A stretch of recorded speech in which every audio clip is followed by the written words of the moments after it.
Vous avez des projets de rénovation? CAA Québec est là pour vous. Un bon éclairage met évidemment la cuisine en évidence, mais il permet surtout de créer un lieu de travail efficace. Et la rénovation de votre cuisine est l'occasion rêvée d'opter pour des solutions éco-énergétiques. L'éclairage par diode électroluminescente, qu'on appelle DEL, est un choix ultra économique à l'usage. Ce type d'éclairage est très durable et sécuritaire puisqu'il ne produit aucune chaleur, ce qui n'est pas le cas des lampes halogènes, populaires et relativement bon marché. Le xénon dégage pour sa part moins de chaleur, mais il est plus cher à l'achat. Vous ne savez pas où placer les luminaires? Pour éviter de créer des zones d'ombre sur les comptoirs, le mieux est d'installer les luminaires sous les armoires suspendues.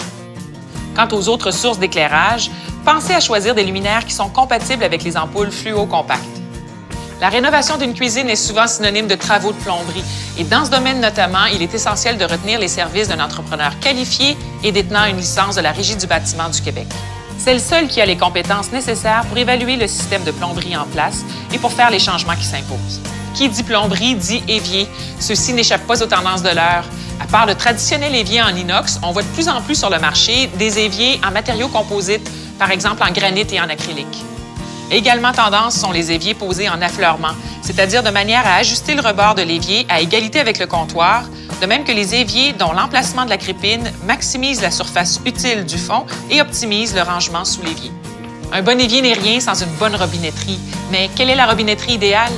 Celle qui permet de réguler facilement la température et le débit d'eau et qui est équipée d'un dispositif d'économie d'eau. Ensuite, plusieurs choix restent à faire. On opte soit pour le robinet mélangeur, qui a des commandes séparées pour l'eau chaude et l'eau froide, soit pour le robinet mitigeur, qui a un seul levier de commande. Ce n'est pas tout, il y a des modèles avec rétractable et à double jet, qui sont pratiques pour laver et rincer la vaisselle.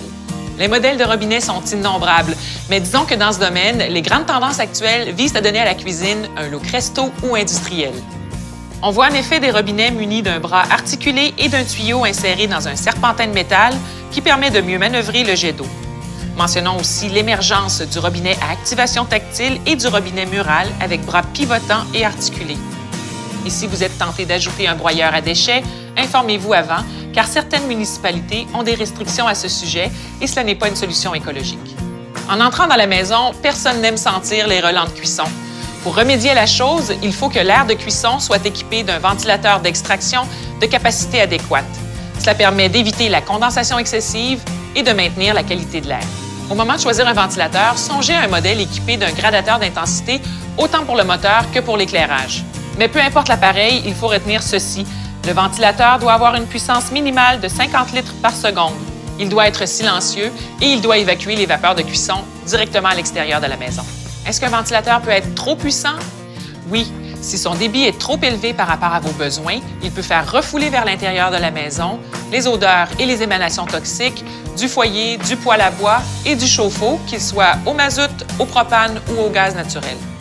Passons maintenant à l'électricité, car c'est dans la cuisine qu'on trouve le plus grand nombre d'appareils électriques. Avant de finaliser vos plans de rénovation, assurez-vous que le panneau de distribution électrique de la maison permet de raccorder tous les circuits requis pour les appareils de la cuisine.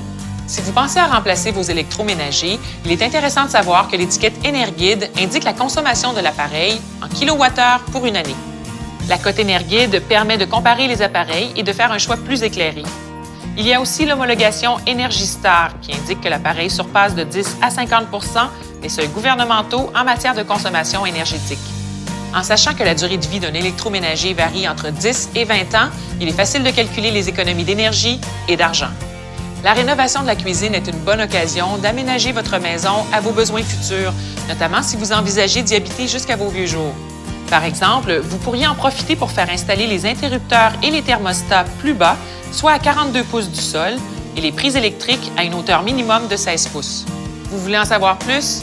Parlez à nos conseillers.